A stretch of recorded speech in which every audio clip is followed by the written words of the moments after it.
affected the profitability in this first half.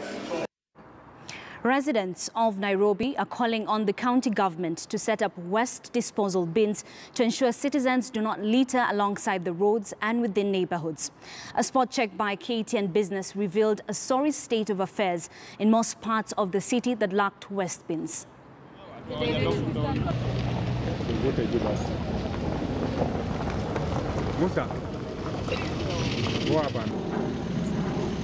Oh, sumambia kuorganize nini? Ndio wanasema jamaa mwenyewe ameacha simu. Obviously, with the increased width of the road, there will be less traffic jams. More people will be able to access businesses on this road. And so we are very happy. We are thankful to the government for having taken this initiative.